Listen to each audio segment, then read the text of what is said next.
Antes que nada, agradecer a Sergio Iván, que aceptó dar esta charla. Me voy a permitir pues introducirlo, ¿no? Seguramente muchos ya lo conocen, pero pues no está de más. Sergio Iván Valdés tiene formación de maestría y doctorado en Ciencias de la Computación por el CIMAT, el Centro de Investigación en Matemáticas. Su investigación es sobre algoritmos de optimización, métodos numéricos y cómputo paralelo con aplicaciones a problemas geoespaciales y de ingeniería, tales como el diseño óptimo, el ajuste de modelos de series de tiempo climatológicas o de contaminantes, el pronóstico de conteos de eventos violentos o de cambio de uso de suelo y la localización óptima de sensores de contaminación. Sus publicaciones son más de 90, de las cuales 36 son artículos en revistas, 27 están en el JCR. Ha impartido cursos a nivel licenciatura, maestría y doctorado en diversos programas que incluyen varios posgrados del extinto PNPC, ahora Sistema Nacional de Posgrados de la CECITI.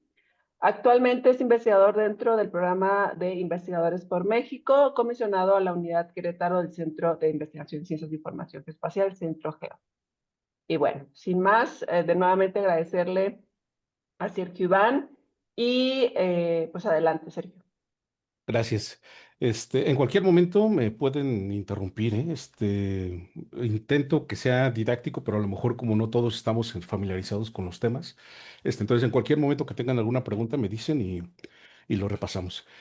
Yo voy a hablar sobre algoritmos de estimación de distribución. Son métodos de optimización. Ahorita voy a dar un breve ejemplo de lo que son los problemas de optimización, pero antes de eso, quisiera dar como la idea coloquial, ¿no? Siempre que decimos en un problema de optimización o en un problema en general que lo podemos expresar como el mejor de algo o que podemos decir el máximo de esto, el mínimo de aquello, eso es un problema de optimización. Por ejemplo, ¿no? Yo quiero diseñar un auto y digo, pues quiero el mejor auto posible, pero a lo mejor el mejor auto es el que el motor tiene el máximo desempeño, a lo mejor es el del mínimo costo, a lo mejor es el de máxima seguridad. Entonces, siempre que ya lo puedo expresar como algo que sea máximo o mínimo, estoy hablando de un problema de optimización. Y hasta ahora, creo que yo no he encontrado un problema de computación que no se pueda expresar como un problema de optimización. Para quienes han usado, por ejemplo, herramientas de redes neuronales o de cualquier modelo de inteligencia de aprendizaje máquina, prácticamente todos los procesos que les llamamos de aprendizaje son problemas de optimización. O sea, queremos los parámetros de un modelo que minimicen el error, queremos los parámetros de un modelo que minimicen una función de costo, o en redes neuronales le llaman la función de pérdida, ¿no? Entonces, siempre ahí queremos encontrar parámetros de un modelo que minimicen una función. Eso es un problema de optimización. Entonces, están metidos, digamos, en todos lados y son uno de los problemas básicos de computación. Ahora, ¿de qué tipo de problemas se resuelven? Matemáticamente, esos problemas son encontrar el mínimo de una función matemática. Por ejemplo, esto que vemos aquí, pues, los parámetros o las entradas de mi función son los ejes del plano que se ve abajo, que es el plano, por ejemplo, XY, y el valor de la función es el eje vertical, que sería el eje Z. Y lo que queremos es que aquí se ponen las funciones como para fines explicativos, pero en realidad esto no lo conocemos. O sea, yo normalmente tengo ya sea una expresión o ya sea un programa de computadora que al momento que yo le doy ciertos parámetros de entrada, me dice cuál es mi salida. O sea, en redes neuronales les digo, tengo yo unos parámetros ahí del modelo y tengo un valor de función de pérdida, pues mi función de pérdida, podemos pensarla que es como esta que estoy dibujando yo aquí, que es como una cazuela, también en un robot, por ejemplo, si fuese el desempeño del robot o el error con el que el robot hace alguna tarea, pues entonces la entrada a lo mejor son los parámetros de movimiento del robot y la salida es qué tan lejos está de la tarea ideal que queremos realizar y eso sería mi función que quiero minimizar. Entonces, en matemáticas hay muchas formas de clasificar los problemas de optimización, pero una es si la función, si se conoce un algoritmo eficiente para resolver el problema, ¿no? O si no se conoce un algoritmo eficiente. ¿A qué nos referimos con algoritmo eficiente? Bueno, los algoritmos normalmente se mide. el qué tan eficiente es para encontrar una solución a un problema con respecto del número de variables de entrada. O sea, por ejemplo, si yo quiero resolver un sistema de n ecuaciones, normalmente tengo que hacer como n cuadrada operaciones o algo proporcional a n cuadrada operaciones. Es decir, si tengo un sistema de 3 por 3, pues usualmente yo tengo que hacer algo que es proporcional a 9, que es 3 al cuadrado, para número de operaciones para resolver ese sistema, ¿no? A eso se le llama el orden de un algoritmo. Y normalmente los algoritmos polinomiales, por ejemplo, cúbico, cuadrático, esos se consideran algoritmos eficientes y algoritmos en los que no puedo expresar de forma polinomial ese número de operaciones, que normalmente son los exponenciales, o los que tienen que ver con el factorial del número de variables de entrada. Esos son algoritmos, no eficientes, ¿no? Entonces hay problemas como este que pongo a la izquierda, que es como un paraboloide, como una cazuela, donde se conocen algoritmos eficientes para resolverlo. Es decir, yo quiero encontrar el mínimo de esta función. Puedo empezar en un punto cualquiera. Tiro un punto al azar y evalúo ese punto en la función, que es lo que normalmente es a lo que tenemos acceso. Y les digo, la forma de la función aquí es para fines didácticos, pero en la realidad no la conocemos, ¿no? Entonces, cuando yo tiro un punto y evalúo, lo que conozco es la altura de ese punto, pero nada más de ese punto. En el caso de que la función es convexa, yo puedo calcular una dirección para moverme, hacia la dirección del óptimo. Entonces digamos, un procedimiento que son los algoritmos basados en gradientes, donde yo puedo calcular la dirección y me muevo en dirección del gradiente, llego a otro punto, vuelvo a moverme en dirección del gradiente y eventualmente voy a llegar al punto mínimo. Entonces, en ese caso, tengo un algoritmo eficiente que me garantiza que voy a encontrar la función. Luego hay otras funciones como la que pongo a la derecha, donde no conozco eso, no tengo un método que me permita encontrar el mínimo de una función de manera eficiente. Por ejemplo, aquí esta tiene muchísimos, máximos y mínimos. Y si yo uso la dirección del gradiente, lo más probable es que si empiezo en uno de los conitos, es como una caja de huevos, ¿no? Entonces, si empiezo en uno de los conitos de la caja de huevos, se va a clavar mi algoritmo hacia ese mínimo, pero tal vez ese no sea el mínimo de todos los posibles. O sea, aquí hay, no sé, tan solo aquí en la imagen, pues se ven unos 25 mínimos. Entonces, tal vez el mínimo mínimo, el mínimo global, que es como se le llama, está en otro punto, pero con los algoritmos de gradiente nunca lo voy, o va a ser muy difícil que lo encuentre. Y entonces, en ese caso, no existe un algoritmo eficiente que me garantice que encuentro la solución a mi problema. Y para eso, pues normalmente se utilizan unos algoritmos que se les llama heurísticas o metaheurísticas y que corresponden a un tipo de algoritmo que se llama de búsqueda directa.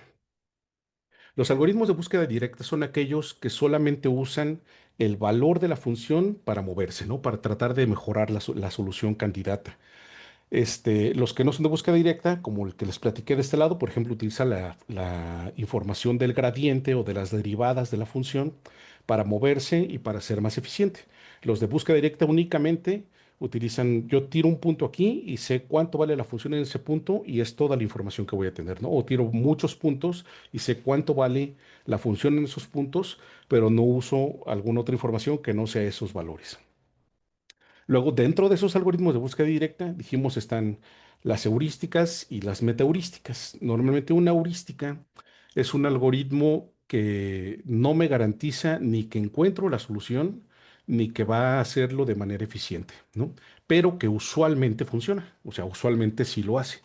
Entonces, las heurísticas son un tipo de algoritmo que no tiene garantías, pues, ni de que va a terminar rápido, ni de que va a encontrar una solución, pero que funciona en muchos casos.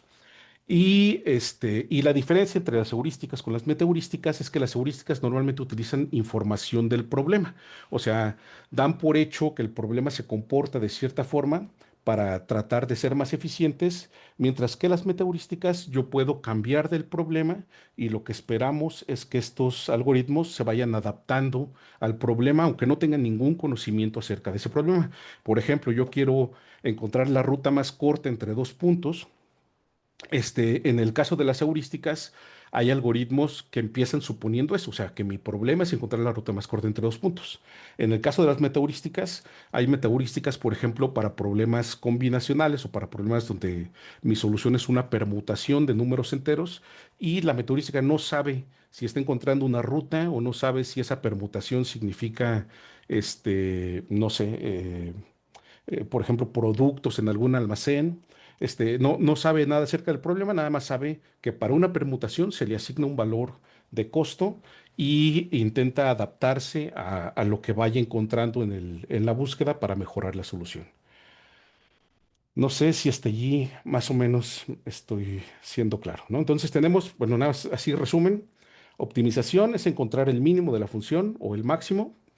Y hay dos tipos de problemas donde se conocen algoritmos eficientes y donde no se conocen algoritmos eficientes. Bueno, para quien tenga curiosidad, este es básicamente como de forma coloquial el de los problemas P y NP, ¿no? Los problemas P son aquellos que se conoce un algoritmo polinomial para verificar una solución y los NP son los que no se conoce ese algoritmo. No sabemos hasta ahorita, no sabemos si el algoritmo existe. O sea, a lo mejor sí puede existir un algoritmo más eficiente que los que conocemos ahorita. Pero lo que estamos haciendo es ahorita no lo conocemos, ¿no? Y el otro problema también hay una cosa también como curiosidad matemática, donde ya está demostrado que no existe un algoritmo que sea el mejor para resolver cualquier problema, ¿no?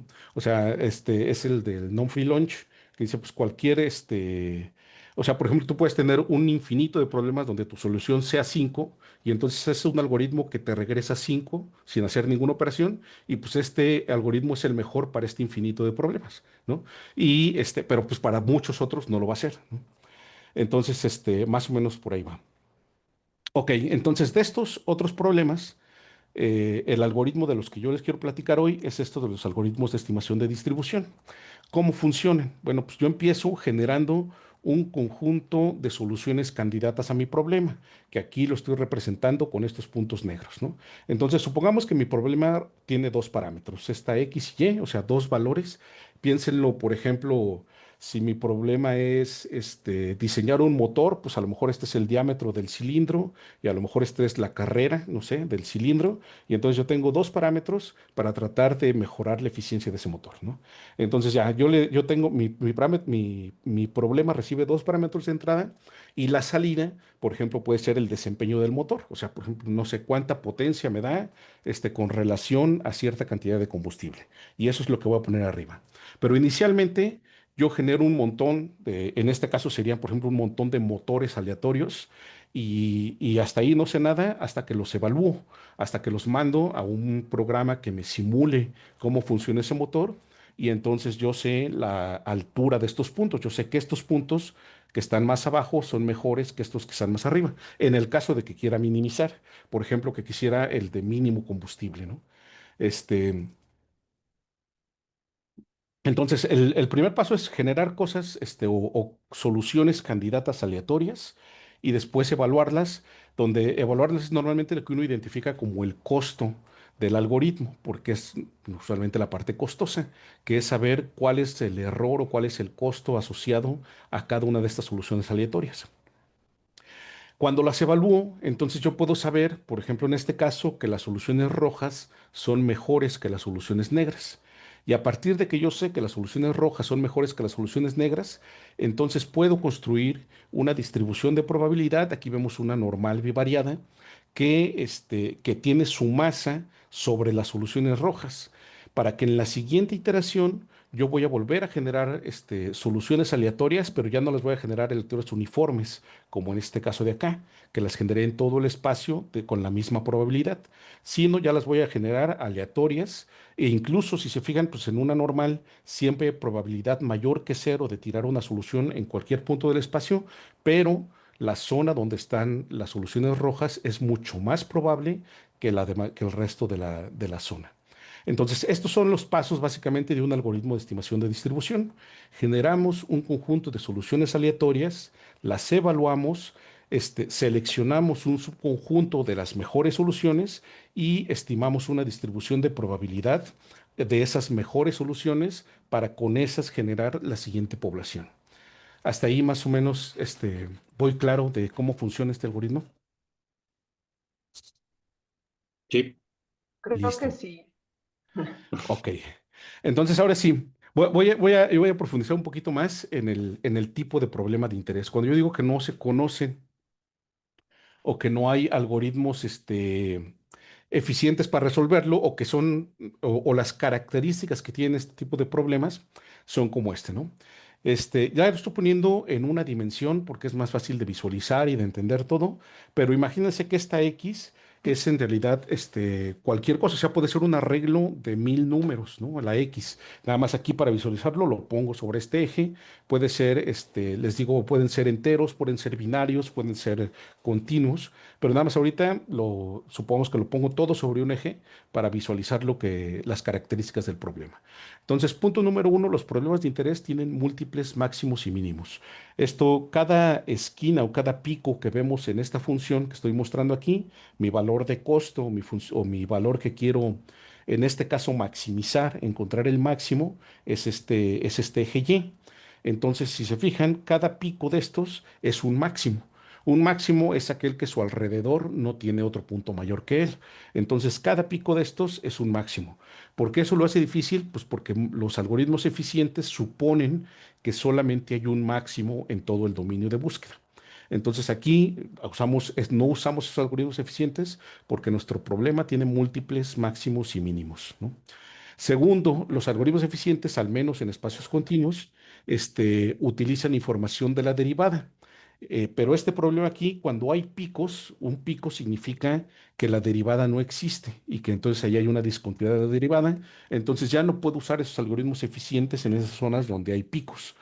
Y eso es una discontinuidad de la derivada. Entonces, otra característica de nuestro problema de interés o para la que queremos diseñar algoritmos como estos es para aquellos donde no hay continuidad en las derivadas, ¿no? ¿Por qué no Y existe la derivada? porque la derivada, así, no sé si te acuerdas así de la prepa, te dice es la pendiente es la pendiente de la recta tangente a una curva. Entonces aquí agarramos cualquier cachito y le pones una recta que la toca en un punto, ¿no? Y la derivada es la pendiente de eso. ¿Hasta ahí sí me sigues?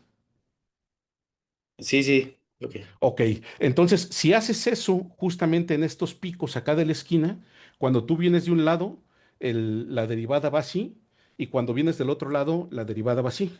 Entonces, las discontinuidades se dan cuando te vas acercando por un lado, te da un valor, que sería que la derivada es así, y cuando te acercas por el otro lado, te da otro valor, que es que la derivada va así. Entonces, eso es una discontinuidad. Si te acercas por los dos lados y la derivada se ve igual, entonces allí existe. Pero si te Ok. acercas por los dos lados y se ve pues, de un lado un A y del otro lado B, Sí. entonces allí no existe. ¿Sí me Muy bien. expliqué? Sí. Ok. Eso mismo pasa con las funciones. Una función discontinua es cuando te acercas por la izquierda y, por ejemplo, está acá la función y te acercas por la derecha y está acá. Y pues en este punto, esa es una discontinuidad de la función. Entonces, igualito se ve la derivada. O sea, si uno hace la función de la derivada, en esos picos se ve esto así, ¿no? Ok. Este. Entonces, y la otra también de las tipos de funciones que nos interesa es que no está definida en todas partes. Muchos problemas del mundo real, o sea, por ejemplo, otra vez supongamos un mecanismo de un robot. Yo pongo estos ejemplos porque son los que voy a mostrar ahorita al final, pero supongamos un mecanismo, supongamos casi cualquier sistema físico, ¿no? O sea, déjenme pensar en otra cosa porque ahorita se me ocurre, pero vamos a suponer un dron, un mecanismo, etcétera.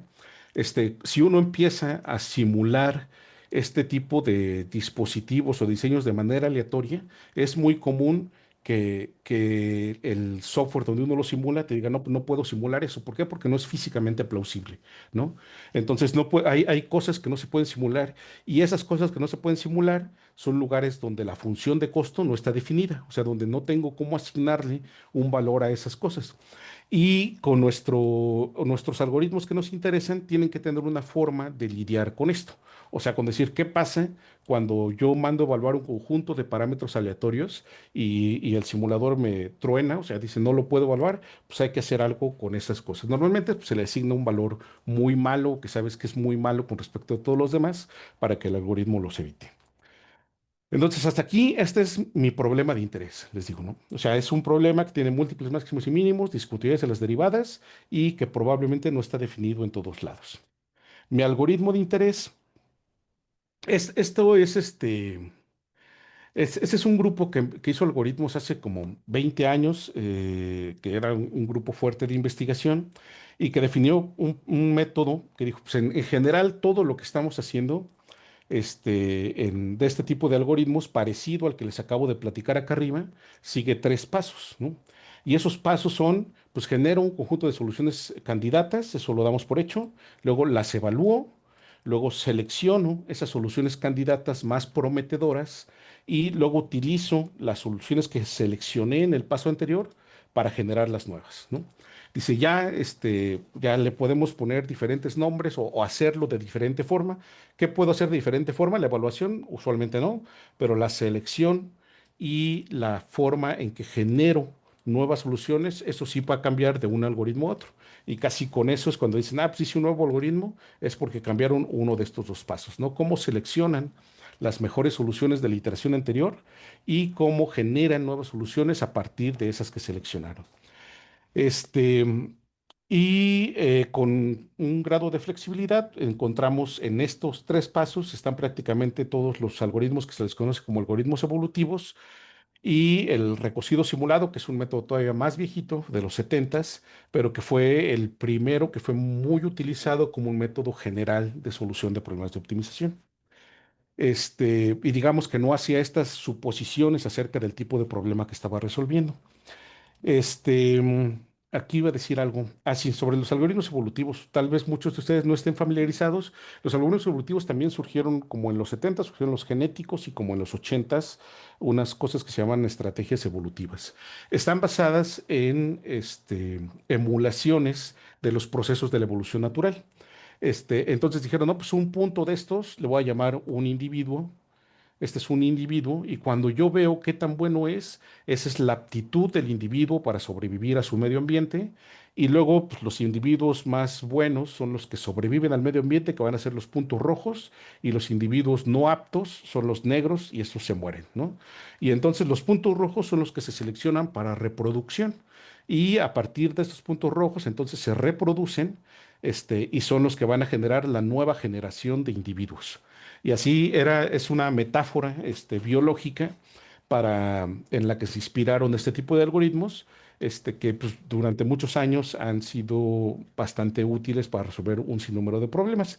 Aquí esto no lo menciono, pero casi a tema de conclusión, también lo que ha habido o sea, no me gusta usar mucho estos términos y esta metáfora porque ha habido un abuso de la metáfora. O sea, ahorita podemos encontrar como 1 millón de algoritmos diferentes donde a cosas muy parecidas les dan nombre diferente y con el nombre diferente sacan una publicación y eso a mí se me hace malo para la ciencia porque se pierde el poder de generalización y de saber qué cosas sí funcionaron y qué cosas no funcionaron, ¿no? Pero entonces, nada más ese como nota cultural, este tipo de algoritmos, algoritmos de estimación de distribución, salieron de los algoritmos evolutivos, pero explicados con distribuciones de probabilidad. Ok, entonces ahora voy a mostrar más o menos cómo funciona en la práctica ese algoritmo. O sea, yo quiero encontrar el máximo de esta función azul, ¿no? Y lo primero que hago es mandar a generar unos puntos de manera aleatoria en todo mi dominio. Supongamos que los que se generaron, o sea, yo genero números aleatorios entre 0 y 1, que son mis X, y que se hayan generado estos puntos negros. Recordemos otra vez que dibujo la función azul para fines didácticos, pero que en realidad esto lo desconocemos. O sea, yo solamente conozco cuando mando a evaluar un punto y allí conozco su altura, pero todo lo azul no lo conozco, nada más voy conociendo la altura de cada punto que mando a evaluar y la evaluación es el costo de mi algoritmo, o sea, usualmente es lo que es computacionalmente caro y es lo que yo quiero hacer lo mínimo posible para tener una buena aproximación al óptimo. Sí, Miguel. Oye, Iván, ¿cómo aseguras que realmente hay una densidad suficiente para que, o sea, eventualmente, ¿no? El algoritmo realmente vaya a alcanzar el máximo? Es decir, puede que haya secciones de la función donde realmente no la cubriste en la primera iteración y entonces pues automáticamente queda descartada, Sí, o ¿no? sea, sí. Esa era una pregunta así como del final, Miguel. Andas muy Perdón. adelantado. No, o sea, de eso no, en realidad no lo puedes, o sea, no lo puedes asegurar. De hecho, estos algoritmos no tienes ninguna garantía de que te vaya a encontrar el óptimo. Ahorita voy a hablar de algunas garantías que se tienen en el sentido probabilístico, pero ese es un problema, o sea, ese es un problema y hubo muchos trabajos de investigación hace muchos años donde determinaban el tamaño de población adecuada, pero eso depende del problema, o sea, no puedes ni siquiera decir en general tienes que usar tanto. ¿Qué sabemos? Pues si el problema es más difícil, necesitas más población. Si el problema, hay un problema que les llamaron deceptive, que es como engañoso, que era que el mínimo o el máximo que andabas buscando estaba escondido. Y entonces eso, si tienes todo, digamos, imagínate que tuviéramos una función suave para acá, aquí una montaña, yo estoy buscando el máximo, ¿no? Y aquí tengo una montaña, pero el máximo máximo es un puntito aquí escondido en este otro lado. Pero toda tu montaña o toda la información te dice que te muevas hacia esta cima de esta montaña, que es otro máximo, pero no es el máximo real. Entonces, en los problemas de SEPTI, pues tu tamaño de población estás lo suficiente para que tengas suficiente probabilidad de tirar al menos un punto en la zona está escondida, pero eso no lo sabes a priori. Entonces, a priori no puedes saber el tamaño de la población. También sabemos, por ejemplo, pues, que con más dimensiones tienes que aumentar el tamaño de la población. Y iba la pregunta al final, porque todos lo que voy a hablar ahorita son algoritmos que están basados en estimar el máximo a partir de la posición de los puntos actuales. Y nada más, también eso lo iba a decir al final, pero imagínense un problema en el que no tengo ningún punto cerca de la posición del máximo. Entonces ya ahí es imposible que yo estime alguna probabilidad relacionada con el máximo, ¿no? Pero ahorita vamos a olvidarnos tantito de ese problema y voy a decir en el caso en que más o menos sí funciona, ¿vale? Entonces, yo genero un conjunto de soluciones aleatorias como estas que están aquí. Y a partir de eso las evalúo, que es cuando yo sé la altura, y les repito, esto azul, el conocer la línea azul o la función azul es que yo haya evaluado un infinito de soluciones, lo cual obviamente es computacionalmente imposible, ¿no? Pero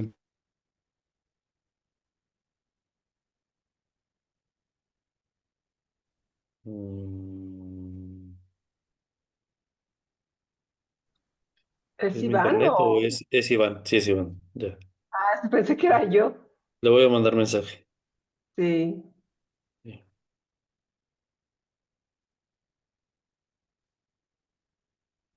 me salí, ya regresé. Bueno, me Ok, sacó esta cosa. ok. Allí Imagen estamos. congelada, pero no sé si... Sí, no sé si ¿Dos veces? sea por Linux. ¿Van dos veces que me salgo? Ah, No, está... ah, Bueno, yo te veo dos veces, una congelada y otra no congelada. ok, Ahí está. Ya se ok. fue el otro. Bueno, entonces decíamos, aquí nada más es para ver más o menos cómo funciona en este problema el algoritmo del que estoy platicando, ¿no? Entonces, primero genero ese conjunto de soluciones de manera aleatoria, selecciono un subconjunto de las mejores, o sea, fíjense que esas rojas son una parte de las negras, o sea, no son nuevas. Y yo digo, pues es que estas son las mejores. ¿Cómo sé que son las mejores? Pues porque están más arriba que estas otras, ¿no? Entonces, son las mejores porque están en general, están más arriba que la mitad, de las peores en este caso. Y a partir de esas rojas, yo genero nuevas soluciones. En algoritmos evolutivos, lo que se hacía era que se perturbaban de alguna forma las rojas para generar las negras, ¿no? En los algoritmos de estimación de distribución, como lo comenté ahorita, se estima una distribución, de probabilidad de las rojas para generar las negras. Y entonces estas negras que vemos aquí son las nuevas generadas. Y así, otra vez de esas nuevas generadas, evalúo, encuentro las mejores y genero nuevas. Evalúo, encuentro las mejores y genero nuevas. Evalúo, encuentro las mejores y genero nuevas. Y allí ya llegó casi mi algoritmo a un máximo. O sea, chequen también mi máximo global, o sea, el máximo de todos los máximos es este. Y el algoritmo llegó a este de acá. Y eso es lo más común que pase. Y ustedes dirán, no, pues, pues falló, sí, pero es lo mejor que podemos esperar. O sea, a veces sí lo va a encontrar, a veces no lo va a encontrar como que hay que acostumbrarse a eso. De hecho, eso es como que no estamos a veces conscientes, pero esto es lo que hacemos también casi siempre. O sea, si estoy entrenando una red neuronal, las redes neuronales llegan a cosas así, a mínimos o a óptimos locales y a veces alrededor ahí del óptimo local, pero es muy difícil que en un entrenamiento tú digas que llegaste a un óptimo global de los parámetros de la red para minimizar el error o la función de pérdida, ¿no? O sea, a lo que voy es que esto es algo criticable de los algoritmos, pero es muy común que hagamos esto, que en computación nos conformemos, por decir así, con una buena solución, aunque no sea la mejor solución posible. Ok, entonces este es un ejemplo, una dimensión de cómo funciona esta cosa. Y vamos a ver eso en probabilidad, o sea, lo que quiero mostrar ahorita es cómo se ve eso cuando lo observamos como densidades de probabilidad. O sea, dejemos de pensar en unos puntitos y vamos a pensar en densidad. Si yo voy viendo funciones de densidad de los puntos o de la frecuencia de los puntos, cómo se ven, ¿no? Entonces, este es mi población inicial. Estoy tirando muchísimos puntos para mostrar que se muestreó de forma uniforme todo mi espacio de búsqueda. Me quedo con los mejores. Aquí también este método es uno de los métodos más utilizados por este tipo de algoritmos que se llama el método de truncamiento. El método de truncamiento se queda usualmente con el 50% de las mejores soluciones. Entonces, de todos los puntos negros, yo seleccioné el 50% de los mejores y me quedo con los puntos rojos. Luego de los puntos rojos o a partir de los puntos rojos les aplico alguna perturbación y genero nuevos puntos negros. Y de esos nuevos puntos negros otra vez los evalúo y otra vez me quedo con la mitad de los mejores y así sucesivamente. Evalúo, me quedo con la mitad de los mejores, evalúo, me quedo con la mitad de los mejores y y hasta que llego, ya, bueno, ya no mostré, hasta que llego al óptimo, y en este caso sí llegué al óptimo global. En este caso, ¿por qué quería mostrar también esto? Porque al menos, o bueno, de hecho, sí, todos los evolutivos usualmente se puede demostrar pues, que funcionan con población infinita. Obviamente eso no es una muy buena garantía porque nunca vamos a tener poblaciones infinitas, pero al menos tenemos un caso en el que en el que podemos probar que funcione, ¿no? Mm.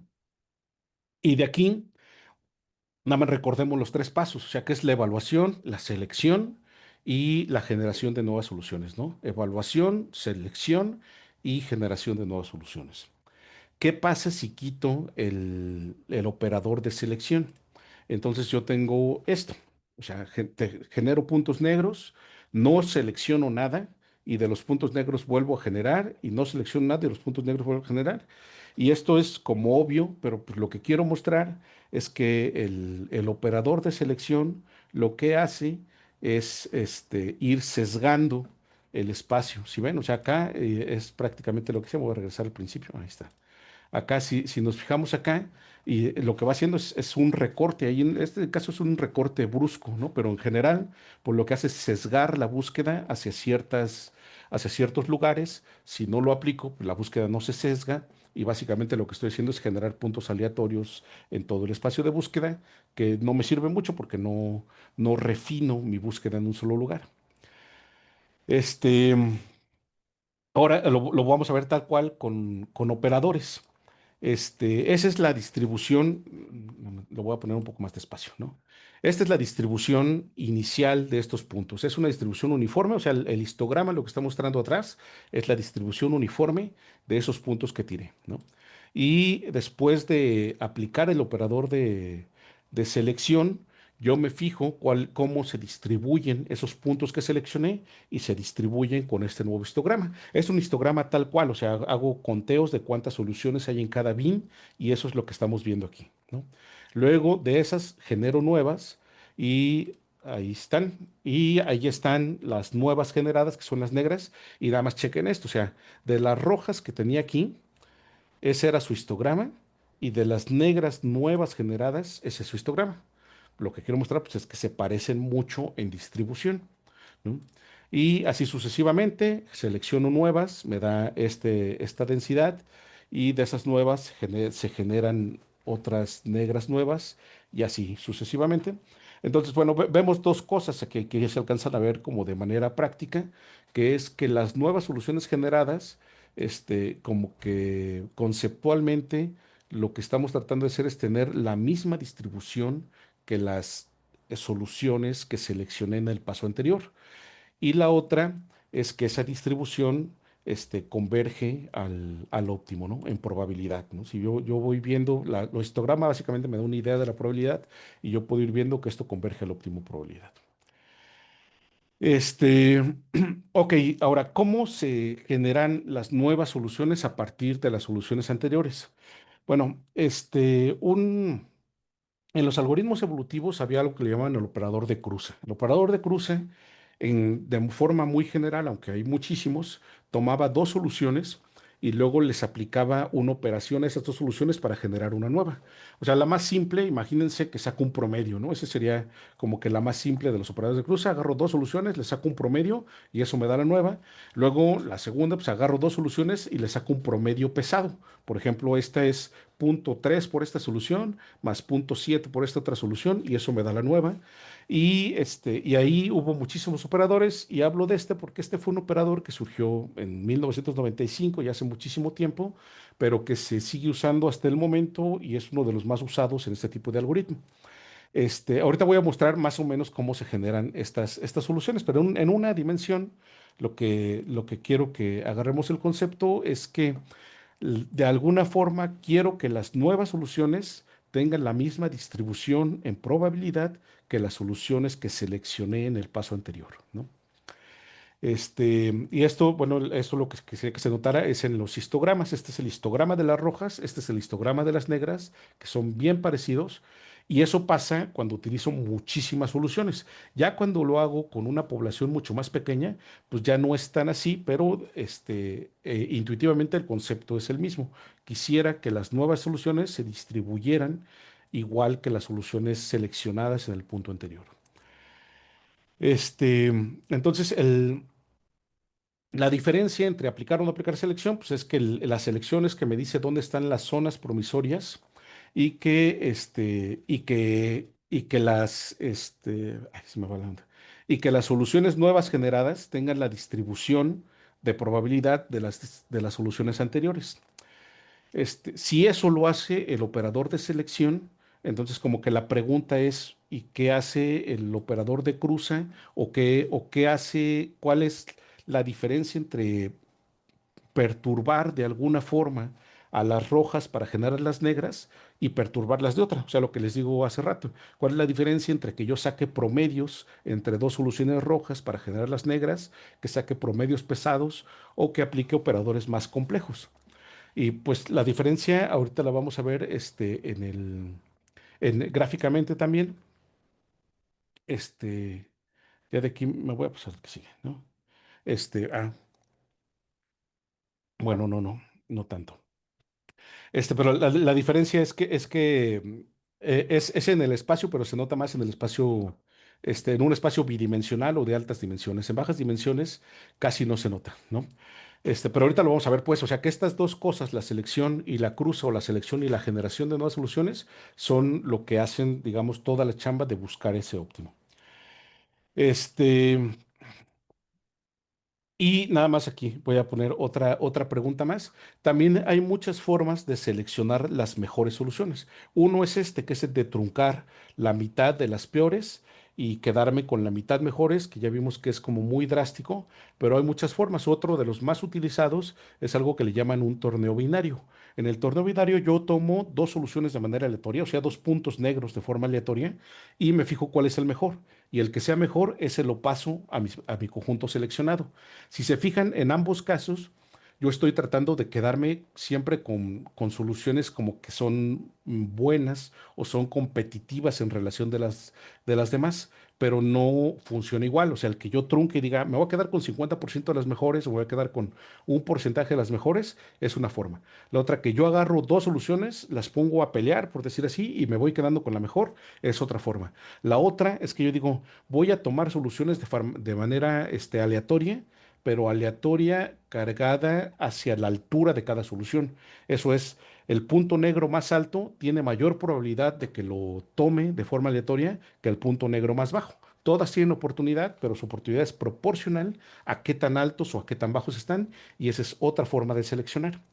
Y la pregunta es, ¿por qué o cuál es la característica de todos esos métodos para que todos funcionen, ¿no? O sea, ¿cuáles serían como que las cosas que tienen en común para que tú digas, todos me guían hacia encontrar el óptimo o la mejor solución posible? ¿Y cuál es la característica para que tú digas, pero son diferentes en esto, ¿no? Entonces, eso vamos a tratar de ir viendo ahorita enseguida. Entonces, el operador de selección sesga o guía la búsqueda. Ah, me faltó una ahí. Reduce de forma natural la varianza. O sea, también veamos que normalmente pues, las rojas van a tener menos varianza que las negras. Y eso de alguna forma me dice que es el que guía también la convergencia. Y en los primeros algoritmos de este tipo, de estimación de distribución, se pensaba que lo que queríamos era precisamente reproducir la distribución subyacente de las soluciones rojas. O sea, encontrar una distribución de probabilidad que se pareciera mucho a cómo a cómo estaba la densidad de puntos rojos en el espacio de búsqueda. Eso funciona para ciertos problemas. Ahorita recordando lo que dijo Miguel, pues funciona en aquellos problemas donde muestreamos muy bien todo el espacio de búsqueda. Pero, por ejemplo, si muestreamos lejos del óptimo, imaginemos que quede por acá mi muestra y que yo no tenga un punto que me represente esta zona, pues eso ya no funciona allí. O sea, porque por mucho que yo seleccione y construya una distribución de probabilidad sobre este lado, nunca voy a llegar a este, ¿no? Entonces, pero bueno, en los primeros SEDAS todo fue buscar posiciones buenas, o sea, donde yo creía que era una buena posición de estos puntos y allí aumentar la probabilidad para muestrear más allí. Entonces, no necesariamente eso pasa y allí en el caso donde no pasa, pues tendremos que usar como direcciones para movernos. Bueno, y hasta aquí todo eso es para introducir una forma de selección, que es lo que le decía a Daniela, que no sabía si iba a ser claro, pero aquí yo genero soluciones, las evalúo y me quedo con las mejores. O sea, así tal cual ordeno de acuerdo a su valor en su función de costo y me quedo con el 50% mejor, ¿no? Pero eso lo podría hacer, pero viéndolo como una función de probabilidad. O sea, diciendo cuál es la probabilidad de que esta solución roja sea seleccionada y cuál es la probabilidad de que esta solución negra sea seleccionada. Y fijarme en las probabilidades más que en hacer eso de agarrar, ordenar y quedarme tal cual con el valor, sino más bien me quedo con su probabilidad de ser seleccionada, ¿no? Y esa es otra forma de ver esto que le llamamos que aquí le llamamos la distribución empírica de la selección. Este, ok, pero entonces nada más hasta aquí vamos a ver esos operadores, o sea, los operadores tanto de selección como de generación de nuevas soluciones, como distribuciones de probabilidad, ¿no? Cuando yo genero nuevas soluciones con lo que yo les llamaba la cruz SBX, lo que pasa es esto, o sea, yo tengo dos soluciones y cuando dicen que estas soluciones se cruzan, la distribución de sus posibles hijos, o sea, de las nuevas soluciones generadas, se parece a estos histogramas o son estos histogramas y es lo que estoy dibujando como densidad con la línea naranja, ¿no? O sea, si se fijan, el algoritmo que utiliza esta distribución, pues diría, seleccionas los puntos rojos y vas a generar puntos negros con una distribución así. Que si se fijan aquí, nada más lo que quiero mostrar es que las nuevas soluciones prácticamente vienen de una distribución de probabilidad que está parametrizada con la posición donde están los puntos rojos, ¿no? Este, si yo en vez de utilizar esta cruza que es la SBX, utilizo un promedio pesado, que es lo que estoy mostrando acá, pues la nueva distribución de las soluciones es esta. Entonces, nada más quiero mostrar que en ambos casos las nuevas soluciones, los hijos, por decir así, se parecen a los padres, pero en este caso de acá, como que están alrededor de los padres, y en este caso de acá están en medio de los dos padres. Con muchos puntos no se va a apreciar mucho la diferencia entre este y este, pero con pocos puntos sí, ¿no? O sea, para empezar tiene probabilidad cero de generar soluciones de lejos de donde están los puntos rojos o en lugares que no queden en medio de los puntos rojos. Y este tiene probabilidad cero en lugares muy alejados de algún punto, ¿no? Entonces, nada más, esta es una distribución con la que yo genero nuevas soluciones a partir de los puntos rojos y la otra es una distribución con la que yo escojo los puntos rojos.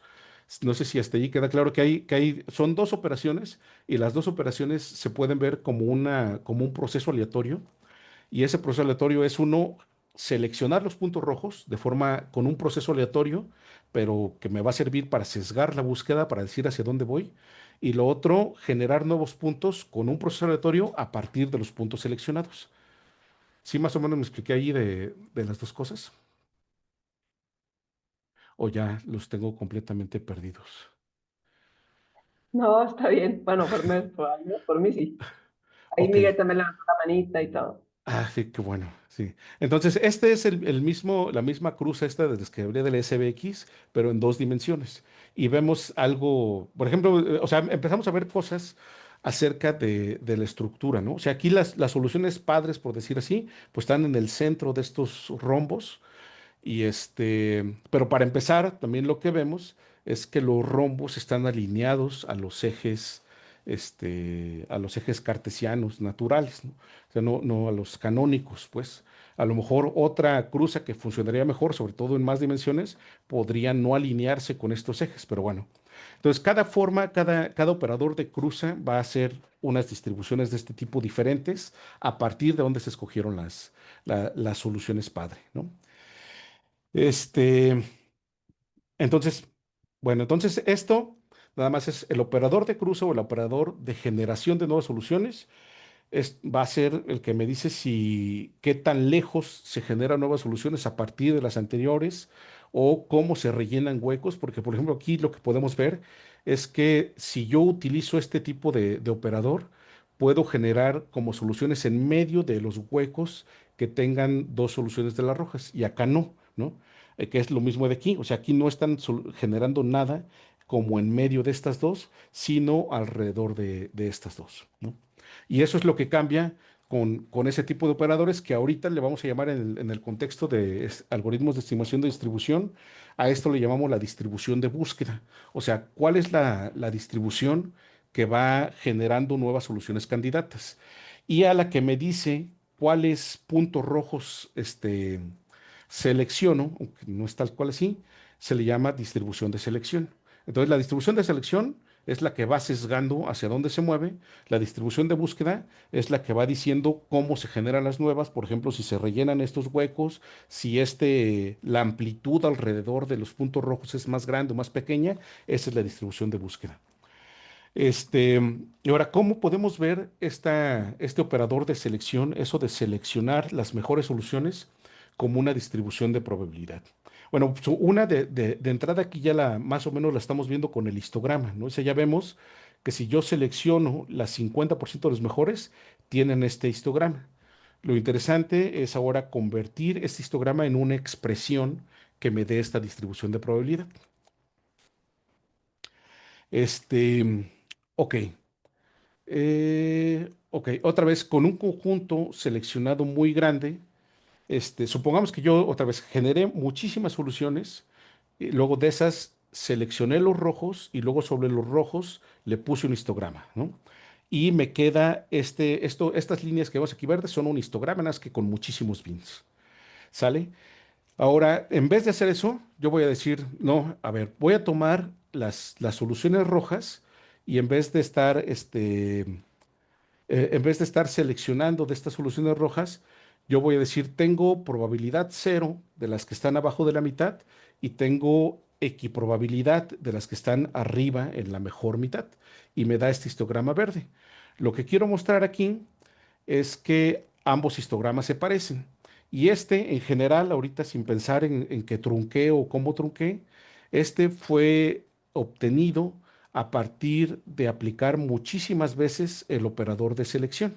¿No? O sea, yo agarro y selecciono con esta forma que les digo, genero un conjunto de soluciones, la selecciono el 50% el 50% mejor y lo pongo, digamos, acá en una bolsa y vuelvo a hacer eso miles de veces y me queda este histograma cuando yo reviso cómo están distribuidas estas soluciones, ¿no?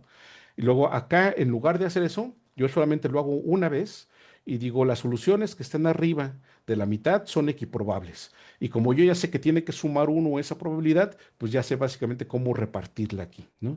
Y las soluciones que están abajo de este umbral no tienen probabilidad cero y me da el histograma de la izquierda.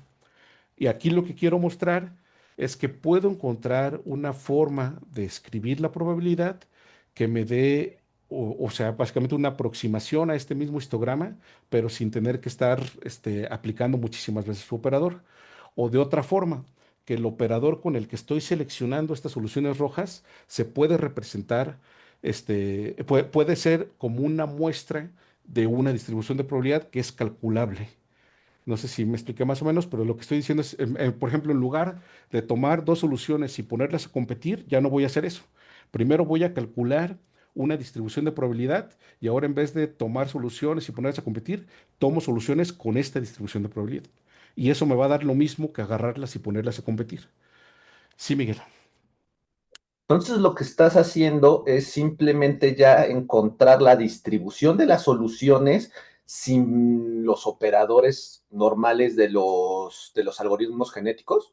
Exacto. Ajá. En este particular, del operador de selección, o sea, como que lo quito y lo que yo digo, pues si yo agarro ese operador de selección que tiene un componente aleatorio, por ejemplo, de tomar dos soluciones aleatorias y ponerlas a competir, tiene un componente aleatorio, ¿no? Entonces, yo no lo voy a usar. Lo que voy a hacer es voy a calcular una distribución y esa distribución me va a decir con qué probabilidad tomo cada solución.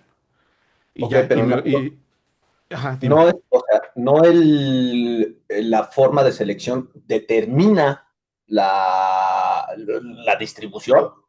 Sí, pero lo que digo es que puedo calcular la distribución ya tal cual. O sea, puedo tener una expresión para esa distribución. ¿Sí Ok, me expliqué? Entonces, sí. o sea, es lo que estamos tratando de decir de esa distribución que yo sé que me la da aplicando muchas veces el operador de selección, la puedo escribir explícitamente. Y ya me olvido de ese operador de selección, mejor escribo explícitamente esa distribución y ahorita voy a decir de qué me sirve, ¿no? En realidad tenemos una población de tamaño pequeño. O sea, esto de las poblaciones grandes ahorita es para fines didácticos, pero en realidad tenemos una población de tamaño pequeño. Y en la población de tamaño pequeño, otra vez, yo puedo aplicar la selección y me da muchas veces, y me da esto que vemos a la izquierda, o puedo calcular, bueno, aquí puse, se aplicó 10,000 veces el método de selección y me da la distribución que vemos en el lado derecho.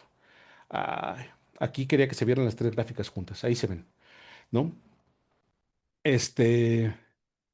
Aquí son las dos cosas, ¿no? Aquí es mi operador normal de selección que se utiliza en los genéticos o en los evolutivos y al aplicarlo 10,000 veces y ver cuántas veces seleccionó cada una de estas muestras, me da este histograma. Y acá es que yo escribí la distribución de la que les estoy hablando de forma explícita y veo cómo se ve bueno, ya no es histograma, sino cómo se ve el PI, que es una probabilidad asociada a cada punto, cómo se ve en gráfica de barras.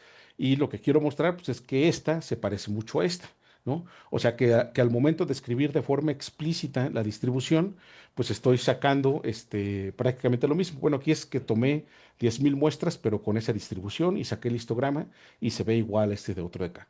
Entonces, nada más es como para convencer, digamos, con histogramas, que uno es aplicar el operador y otro es escribir la probabilidad.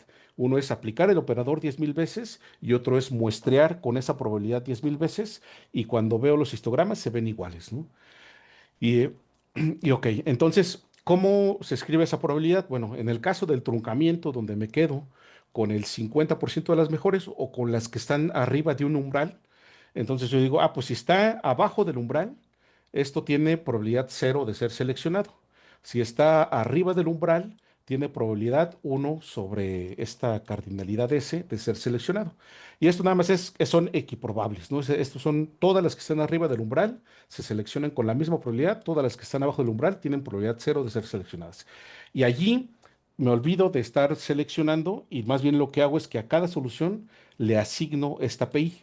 Le digo, tú tienes probabilidad 0 de ser seleccionada, tú tienes probabilidad y esta PI de ser seleccionada, ¿no?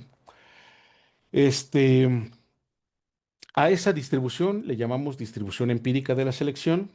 La PI es una probabilidad que la podemos, como si queremos regresar a la metáfora, es como la probabilidad de reproducción de un individuo de la población, pero ya la tengo como un numerito asociada a cada punto, ¿no? En el caso de la selección por truncamiento, pues lo que nos dice es que los individuos abajo del umbral tienen la misma probabilidad de reproducirse, los individuos, perdón, bueno, todos tienen la misma probabilidad de reproducirse, pero los individuos abajo del umbral tienen probabilidad 0 de reproducirse, los individuos arriba del umbral tienen una probabilidad equiprobable, de reproducirse.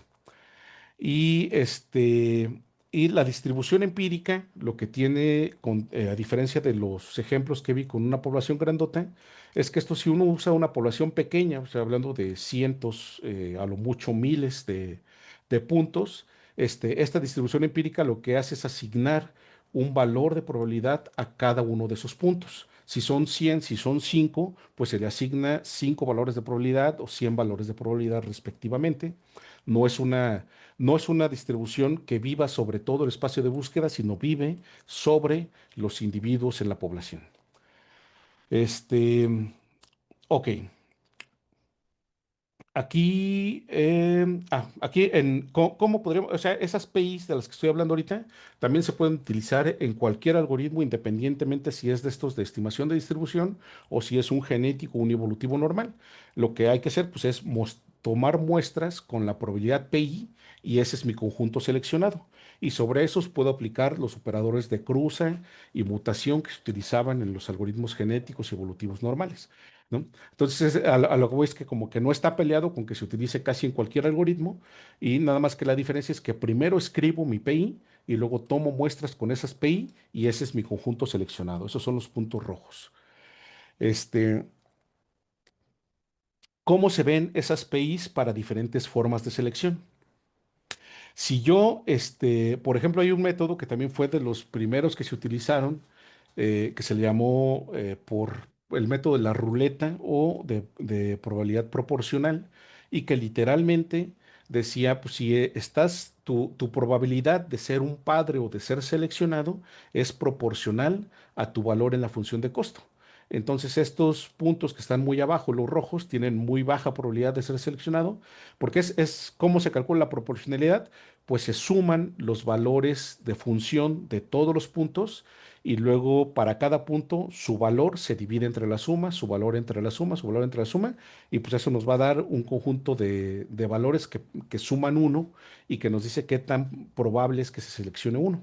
Esta la puse primero porque esta desde siempre sí se ha calculado, o sea, es el valor de función objetivo de cada punto entre la suma de todos los valores. Obviamente estos tienen que ser positivos siempre, y eso nos dice con qué probabilidad se selecciona un valor, ¿no? Y le llamaban de la ruleta porque lo veían así, ¿no? Es como tengo una ruleta con diferentes seccionado, la giro y donde cae, ese es mi punto seleccionado. Y pero entonces, pues puntos azules tienen más chance de ser seleccionados que los puntos rojos, por ejemplo. Pero esta expresión tal cual, esta es la distribución empírica de la selección proporcional. O sea, esto es lo que hace, y les digo, esto se hacía desde el inicio para este método de selección, pero para otros métodos de selección también ya lo vimos, por ejemplo, para el método de truncamiento, donde yo digo, pues esta probabilidad se puede escribir como 0 para los debajo del umbral y 1 sobre la cardinalidad de S para los de arriba del umbral. Y para el método que les decía de torneo binario, en el que yo tomo dos soluciones al azar y las pongo a competir, mi distribución de probabilidad me queda así. Esta básicamente lo que me dice es si tengo 10 puntos, ¿no? Entonces el punto, el mejor de los puntos, le gana 9. O sea, si tomo este al azar y tomo cualquier otro, este siempre va a ganar. Entonces tiene como una probabilidad proporcional al resto de los puntos, que serán los otros 9, de ganar. Y le asigno su valor, por ejemplo, y si lo pongo a competir con él mismo, pues supongamos que también se gana él mismo, ¿no? Entonces los ordeno y el mejor punto tiene un valor de 10, por decir así, o proporcional a 10 a ser seleccionado. El segundo mejor le gana a todos menos al de arriba, entonces tendría como que 9 o algo proporcional a 9 de ser seleccionado. El tercer mejor, algo proporcional a 8 y así sucesivamente, ¿no? Entonces, esta probabilidad es proporcional a cuántos puntos un punto es mejor, ¿no? Si es mejor que n, pues su probabilidad es proporcional a esos n's y nada más otra vez dividido entre una constante de normalización para que esta pi me dé 1. La suma de las PIs me dé 1. Entonces aquí, hasta aquí nada más lo que quiero mostrar es que todos los métodos de selección se pueden escribir como distribuciones de probabilidad discretas, donde a cada punto se le asigna un valor de probabilidad. Gráficamente se ven así. Esta es mi selección por truncamiento, donde la mitad de los puntos tienen probabilidad 0, la otra mitad tienen la misma probabilidad. Esta es la proporcional, donde el valor de probabilidad de ser seleccionado un punto es proporcional a su altura en la función. Los puntos rojos tienen menos probabilidad, el punto azul tiene la máxima probabilidad, el azul fuerte, ¿no? Y esta es la de torneo binario, donde la probabilidad es proporcional a la cantidad de puntos a los que les ganan, por decir así, si se ponen a competir. El punto rojo no le gana a nadie, por eso tiene probabilidad 0. El punto azul le gana a todos, por eso es la máxima probabilidad. El punto azul claro le gana a los que están debajo de él y así sucesivamente. Nada más aquí, aunque se vean parecidas, fíjense que utiliza explícitamente el valor de la función objetivo y no le importan los valores de la función objetivo, le importa la relación de orden, o sea, cuántos puntos son peores o mejores que cada punto independientemente de su altura en la función objetivo. Este, Hasta allí más o menos me he explicado. Sí. No, no Hasta sé si te falta mucho, o sea, porque el seminario está pensado para máximo 1 hora y media y yo veo tu barrita ahí como a la mitad. Entonces, ¿Cu- por eso, ¿Cuánto, cuánto llevamos ahorita?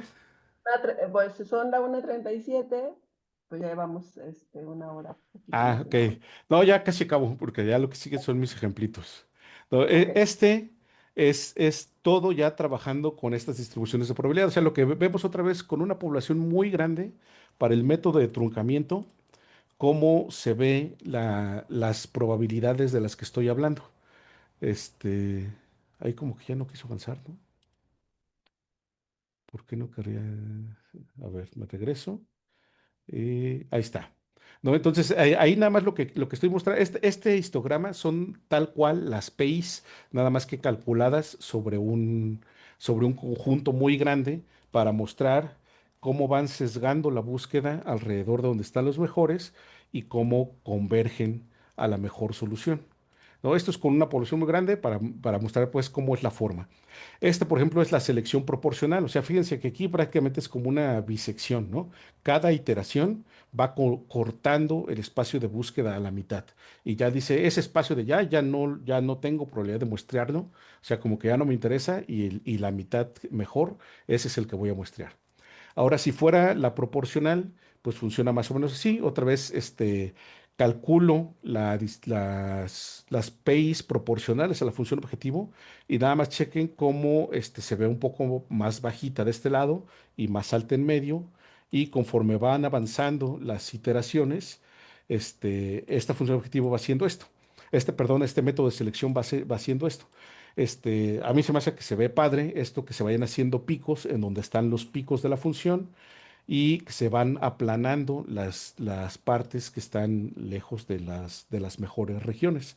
Esta es la distribución de la selección proporcional con muchísimos puntos, ¿no? Y también pues, lo que quiero mostrar es que esto va convergiendo en probabilidad al óptimo global, que es este punto de aquí. Si hago lo mismo para la selección por torneo, Esta se parece mucho a la otra, la voy a dejar que se reproduzca, pero nada más lo padre de este tipo de selección es que este es como libre de la escala de la función, aunque se vea que hace algo muy parecido a la de acá arriba, en esta la función podría ser más plana, o sea, no haber tanta diferencia entre un pico y otro y haría algo parecido. Podría estar más picuda y haría algo parecido. En esta no, en esta si esto estuviera más parecido, o sea, si estuviera más picudo, esto converge más rápido. Si la función original está más plana, esto converge más lento. Ok, entonces nada más, la selección regula dos cosas, que son la importancia de las regiones de búsqueda y la velocidad de convergencia. O sea, fíjense que en el de truncamiento se fue mucho más rápido, se fue recortando el espacio más rápido y en los otros métodos fue un poco más despacio. En términos de los algoritmos evolutivos, se regula la exploración y la explotación, que está relacionada con otros conceptos que también usan en evolutivos, que a mí, por ejemplo, no me gustan, como diversidad. Y el que se me hace muy padre es el de convergencia del algoritmo. O sea, durante mucho tiempo, los evolutivos, para quien no esté familiarizado, pues se han utilizado 50 años, ¿no? Y hasta el día de hoy hay muchas personas que ponen como criterio de paro un número de generaciones, y ese es un criterio completamente arbitrario. Pero si uno lo ve como distribuciones de probabilidad, pues yo tengo la varianza de la probabilidad para decir cuándo ya convergió mi algoritmo. Este. Y el escribir la selección como una distribución de probabilidad me da varias ventajas, entre ellas manipular algo que le llamamos la presión de selección, o sea, decir qué tan rápido o qué tan lento se va a ir clavando mi algoritmo hacia las mejores zonas. Y ahora nada más recordemos que aquí estoy usando prácticamente población infinita, pero con población finita a veces no es muy bueno que mi algoritmo se vaya inmediatamente a donde ve lo mejor, porque puede haber aquí un resquicio donde esté mi solución y que haya que explorar más, y a veces lo contrario. Hay veces que, digamos, mi función es relativamente fácil de optimizar en el sentido que el óptimo tiene un atractor muy fuerte y entonces puedo tratar de converger rápido. Eso se puede manipular con la distribución de probabilidad directamente. Ahorita voy a mostrar un ejemplito. Y la otra es que en los métodos estos usuales de los evolutivos, donde se cortaba la población, o sea, tienen una población, por ejemplo, de 100 individuos y usualmente al momento de seleccionar soluciones, seleccionan 50 de las mejores, de diferentes formas, pero seleccionan 50. Y de alguna forma lo que estamos haciendo es decir, pues voy a tirar 50% de la información porque no me sirve. Pero a lo mejor sí sirve. O sea, lo que yo digo aquí, al final de cuentas, toda la población te da algo de información de la función, que es lo caro en los problemas de optimización. Y entonces, pero en los evolutivos normales tiras la mitad para quedarte con la mitad de los mejores y tiras la mitad de la información. Ok, entonces nada, voy a mostrar cómo se puede usar esto, manipular la convergencia. Si dijimos que hacer torneo con dos soluciones, te tomo dos soluciones al azar y las pongo a pelear y ya puedo calcular la probabilidad de que una gane simplemente con su rank o con su orden que quede en el conjunto ordenado.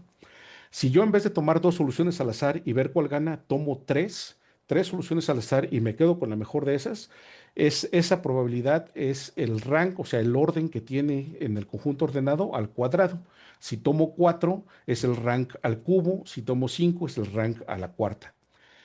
Y eso, bueno, eso va a modificar qué tan rápido converge el algoritmo. Aquí vemos, este es el rank a la uno y este es el rank al cuadrado que converge mucho más rápido.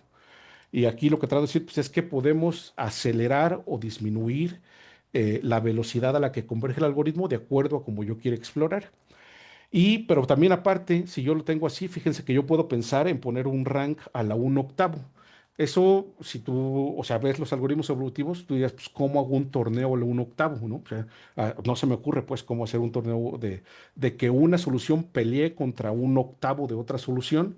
Es difícil, pero sin embargo, si ya tienes estas expresiones, pues es fácil pensar en estos torneos fraccionarios, pero ya no lo pienses como torneo, ya lo pensamos como una forma de regular qué tan rápido converge el algoritmo. Este, ok, la otra dijimos, hay dos distribuciones, ¿no? Una es la de la selección, que es un valor de PI sobre cada solución, y la otra es con la que voy a tomar muestras en el caso de los algoritmos de estimación de distribución. Si yo tomo muestras con una normal, ¿cómo calculo esa normal? Bueno, pues una forma es, esta sería una normal que utiliza un conjunto seleccionado. Me dice, suma los valores de ese conjunto seleccionado y divídelo entre el total del conjunto seleccionado y eso te da tu media, ¿no? Pero este sería el conjunto seleccionado. Si yo uso la distribución de probabilidad, lo que hago es una media pesada. Digo, suma los valores, pero ahora de toda la población. Nada más que cada elemento de la población tiene un peso PI, que es su valor de probabilidad de ser seleccionado, y eso lo meto en la estimación de la media, ¿no? Y si se fijan aquí, si yo tengo 100 elementos en la población, aquí uso 100 elementos de la población. Nada más que cada elemento tiene un peso diferente. Y entonces, de alguna forma, pues, estoy tirando menos ese 50% de información que tiraban los evolutivos normales. Yo aquí no lo tiro. Yo lo aprovecho y nada más que vale, en muchos casos vale menos. Este, me voy a ir a los ejemplitos, ¿no? Este, Ok, este nada más es el ejemplo de un algoritmo de estimación de distribución utilizando directamente las dos distribuciones que dije. Aquí lo que se hace es que se estima esta es la forma normal, se generan los puntos negros, se seleccionan los rojos y se estima una normal, pero es una normal únicamente utilizando la información de los rojos, ¿no? Este sería utilizando la media tal cual de con la probabilidad de selección. O sea, utilizo una media pesada. Y este es el ejemplo nada más de cómo se van pesando las soluciones para estimar la distribución que vemos aquí, cómo converge esta distribución hacia la mejor zona conocida, ¿no? Pero bueno, ya me voy a ir, ahora sí. Voy a mostrar algunos ejemplos de aplicación. Esto ya tenía mucho tiempo. Tengo por ahí unos ejemplos, por ejemplo, a selección de características que tienen más que ver con lo que hacemos aquí, pero pues es que estos otros ejemplos de acá están también bonitos y los quería mostrar, ¿no? Voy a mostrar cómo se utilizan estos métodos para optimización de robots, optimización de estructuras y algunas otras cosas. Bueno, en optimización, este es un mecanismo. Este es un mecanismo, normalmente cuando uno habla de un robot, se habla de un mecanismo actuado. Un mecanismo actuado simplemente se considera que tiene un par motriz o un motor en alguno de sus eslabones. Este simulador lo hice yo, por eso no está tan bonito. Porque lo que muestro es básicamente la geometría. Aquí el problema es encontrar la geometría de este mecanismo que recorra esta trayectoria que vemos en verde. O sea, digamos, el usuario lo que da son estos puntos verdes por donde yo quiero que pase ese mecanismo y lo que tiene que hacer el programa es darme las dimensiones de esta cosa. Si se fijan, es un problema de diseño que hasta este momento solamente utiliza la geometría, porque este punto se puede saber por dónde pasa utilizando la geometría de este mecanismo. Nada más como nota cultural, o sea, estos mecanismos, por ejemplo, pueden ponerse desde las patas de un aterrizaje de un dron o bueno, sí, simplemente de un dron donde se baja la pata y es un mecanismo de este tipo de 4 barras.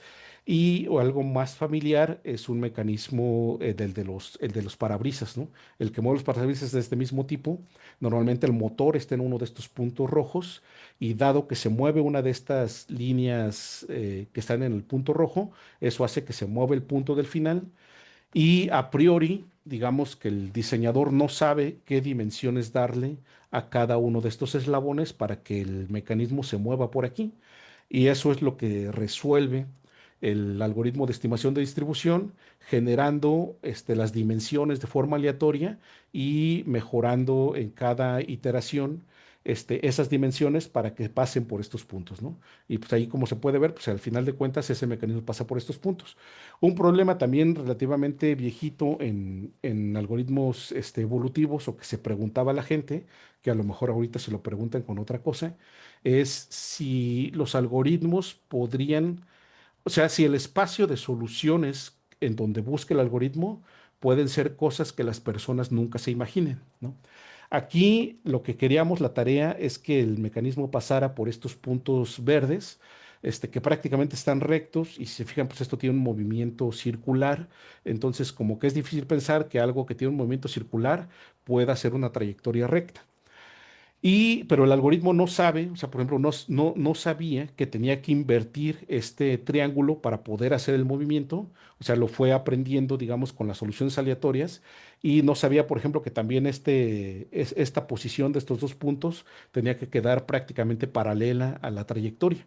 Y, o sea, y les digo, la pregunta es, o sea, si le das este problema a alguien que tenga experiencia diseñando esto, yo no sé si se le ocurriría, por ejemplo, voltearlo hacia el lado contrario y empezar poniendo esta barra, por decirlo, o sea, estos puntos de fijación que tienen que ir paralelos a esto. Pero eso lo hizo el mecanismo también de forma autónoma y el algoritmo, perdón, y el algoritmo no sabe qué es lo que está haciendo. O sea, el algoritmo nunca sabe que está diseñando algo, ¿no? Sabe que él da un conjunto de valores aleatorios, que son las dimensiones de esta cosa, las dimensiones y las posiciones de los puntos, y sabe que se los da otro programa que simula qué tan lejos pasa este punto de la trayectoria deseada y le regresa esa medida de error.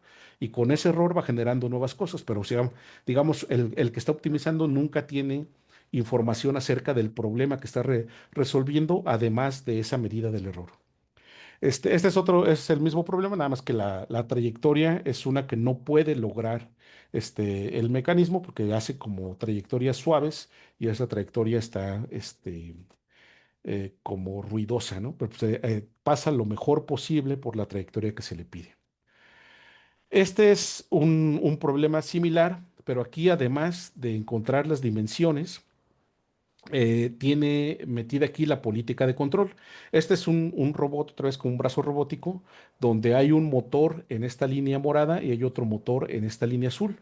Y el problema es que los motores se retroalimentan, que esa es la política de control, se retroalimentan con el error del punto terminal, que es el punto donde termina la zona amarilla. Entonces se retroalimentan con el error. La trayectoria que tiene que hacer el robot es seguir este círculo, ¿no? Y entonces inicialmente pues empieza lejos, que está por acá, y ya, pero sabe cuál es la distancia del punto donde está al punto donde debería estar. Y con eso se retroalimentan los motores y entonces se va moviendo hacia allá. Y nada más el punto es que además de encontrar la geometría, el algoritmo aquí encontró las ganancias de los motores para que pueda hacer ese seguimiento. O sea, encontró el control para que el robot pueda hacer ese seguimiento y se vaya pegando a la trayectoria deseada. Si se fijan al inicio, está bastante lejos y esto cada vez intenta irse pegando más hacia lo que debe de hacer en realidad. Les digo, en cada instante de tiempo hay una retroalimentación del error en seguimiento de la trayectoria, ¿no? Que eso es más o menos lo mismo aquí, pero este ya fue con un simulador más o menos profesional que se conectó a un algoritmo de este tipo y eso también tiene que ser un círculo. Y aquí nada más se está encontrando el control, o sea, se está encontrando parámetros que tienen estos motores de aquí para tratar de seguir la trayectoria deseada. Lo que vemos en las gráficas son los errores. También ya tenemos errores en posición, velocidad y aceleración. Y lo que vemos aquí es cómo va mejorando esos errores en el transcurso de las generaciones o de las iteraciones, digamos, de forma automática. Y les digo, o sea, todo lo padre de esto es que se puede usar para problemas relativamente complejos sin pedirle nada al problema. O sea, el problema al final de cuentas, la evaluación es una caja negra, ¿no? O sea, yo tengo aquí puntos que se generan aleatorios, los mando a la caja negra, que es este simulador. El simulador me regresa el error y el algoritmo aprende a generar mejores puntos aleatorios, que en estos casos son diseños, de mecanismos.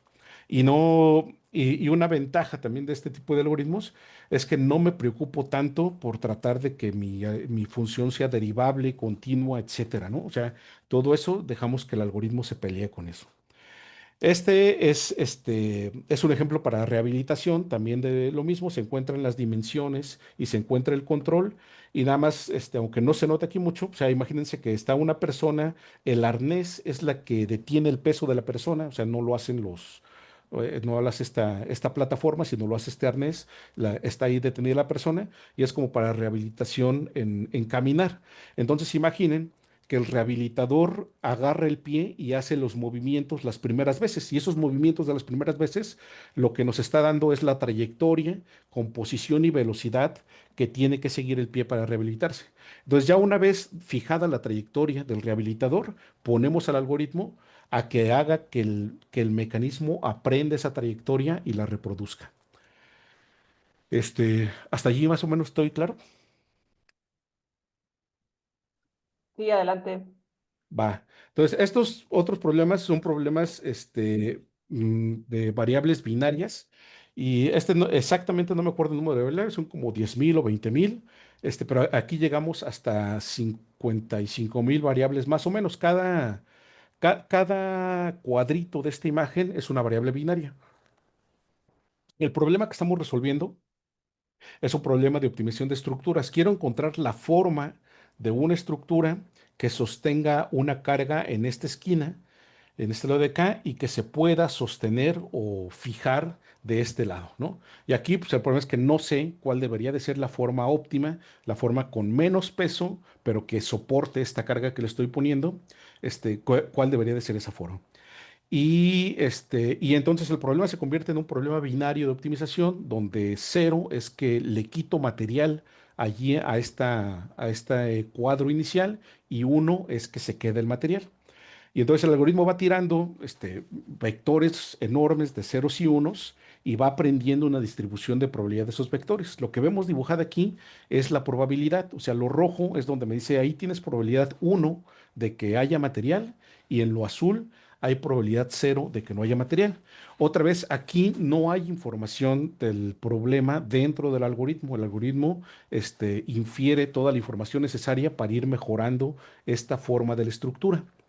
Y la otra que es interesante es que aquí lo que sí metimos fueron probabilidades condicionales. O sea, decir, si tienes un píxel, por decir así, solo, es poco probable pues, que ese píxel en realidad sea uno, ¿no? O sea, si tienes muchos ceros alrededor de ese píxel, es poco probable que ese píxel sea uno, va a ser cero. Si tienes unos alrededor de ese píxel, es más probable que ese píxel sea uno. Y eso, aunque no es información del problema tal cual, es información como sobre la estructura del problema, de decir cómo están condicionadas las variables dentro del problema, que también eso, si se fijan, se puede hacer mucho en estos problemas geoespaciales. O sea, por ejemplo, yo estaba pensando usar la misma idea para simulación de uso de suelo.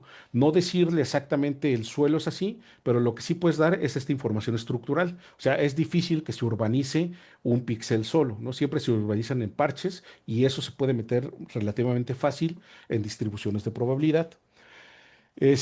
Aquí no le dijimos cuánto tenía que ser el ancho de cada parte, no le dijimos si ponía refuerzos o no ponía refuerzos, todo esto lo infirió solo el algoritmo.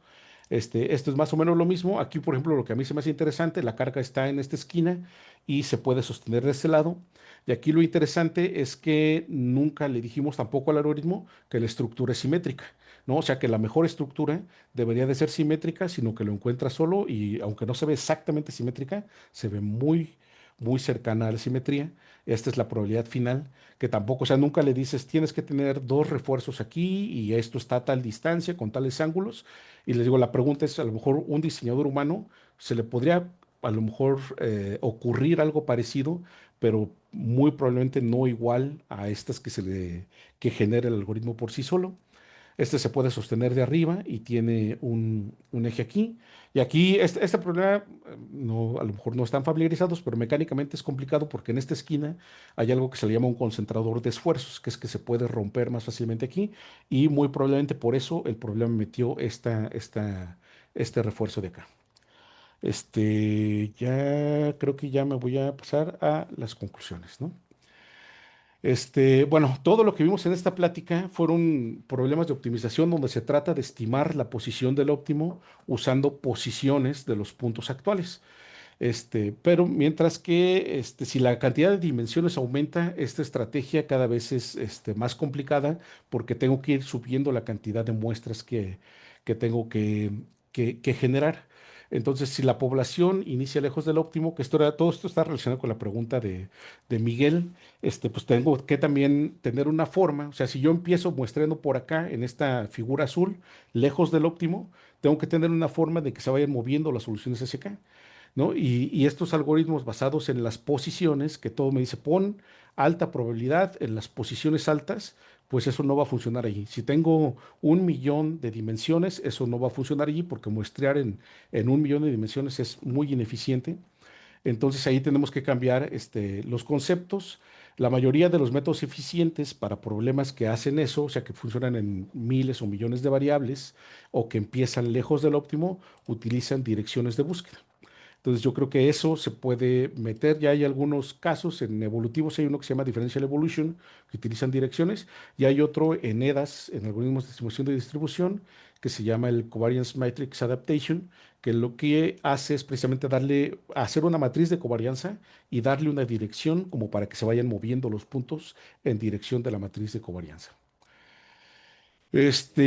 Bueno, ya nada más para finalizar, esto de la cruz y la mutación, que son formas de generar soluciones, probablemente las más utilizadas en estos últimos 50 años que ha habido de evolutivos, es esta cruza que se llama SBX y una mutación que se llama polinomial. Y cuando fueron presentadas en los papers originales en los 90, fueron presentadas como distribuciones de probabilidad. Y nada más como que en algún momento esto de las metáforas biológicas sesgó mucho hacia ya todas las operaciones, pero fueron, digamos, mucho del trabajo inicial, pues era pensar ya estas cosas como distribuciones de probabilidad.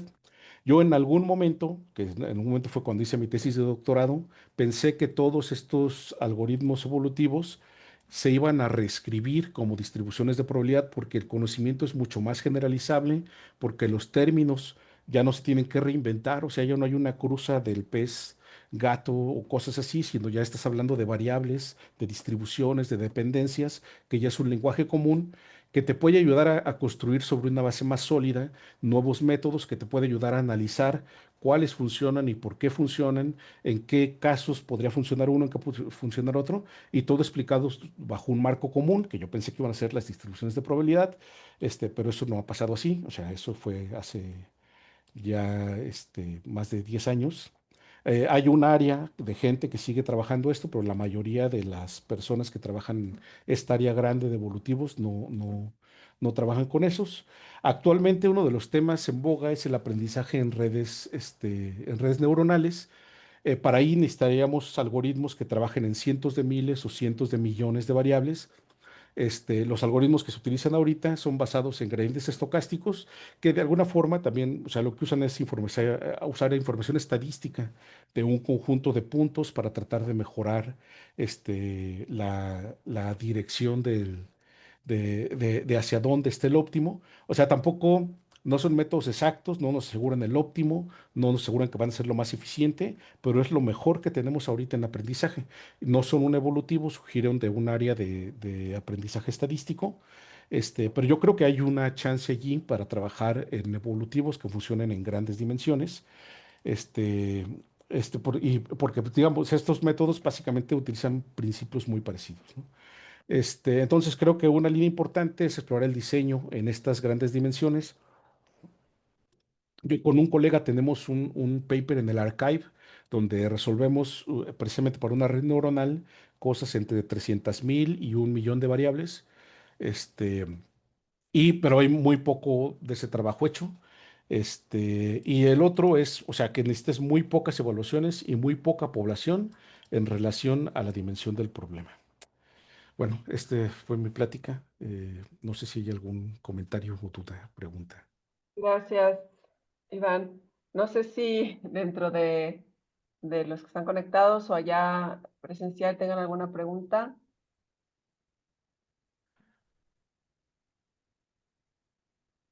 No, pues ya te hicieron algunas, ¿no? Durante la clase, yo diría que es como una clase de eso que de verdad que sí dejó varias cositas claras, ¿no? Al menos para quienes no trabajamos directamente en este tipo de problemas.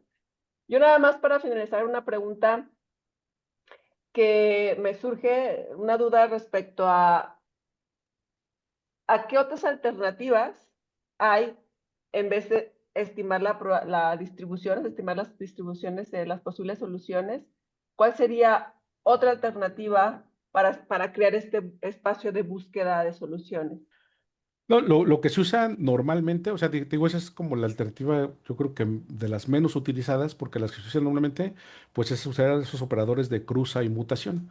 O sea, de hacer recombinaciones de las soluciones mejores para generar nuevas soluciones. Y esas recombinaciones ahí llevan operadores aleatorios o estocásticos.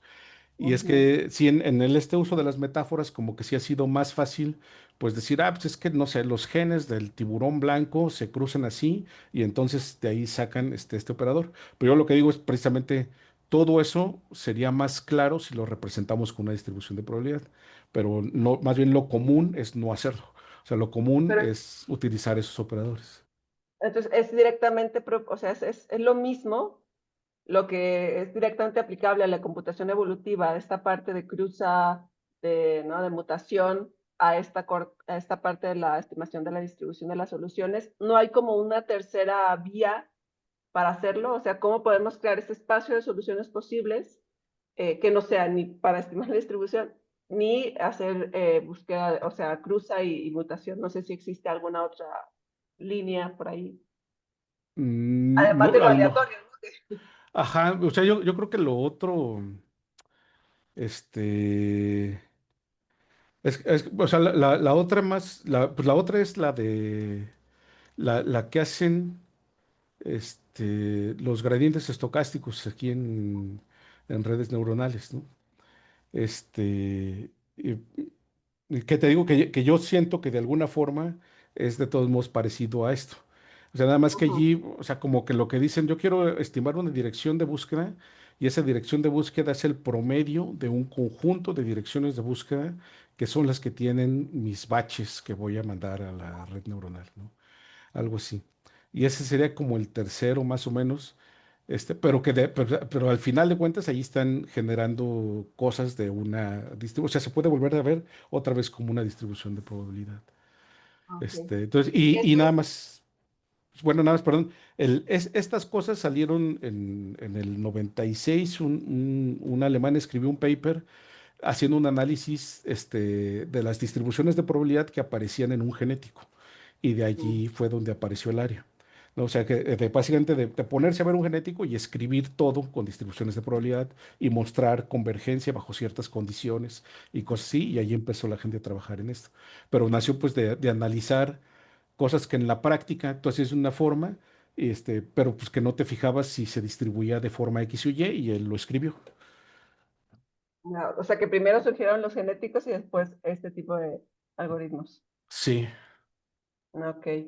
Bueno, pues no sé si hay algún otro comentario y si no, yo les agradezco su presencia, le agradezco nuevamente a Sergio Iván su presentación y les invito a quienes quieran participar para la próxima sesión, que creo que en el año solo nos falta una, que se animen a compartirnos un tema de su interés, que siempre es bueno aprender de otras cosas porque muchas las vemos por encimita y no profundizamos, porque normalmente no trabajamos en esas áreas, pero lo que quieran, ¿no? Un tema como compartió ahorita Sergio Iván, algún trabajo en proceso, alguno concluido, ¿no? Alguna inquietud, algún tema para debatir. Este es un espacio más flexible en ese sentido. Entonces, quienes estén interesadas en participar, me mandan un correo y nos ponemos de acuerdo en cuanto a las fechas y pues ojalá se animen, ¿no? Y pues nada, pues buen fin de semana. Gracias por su presencia.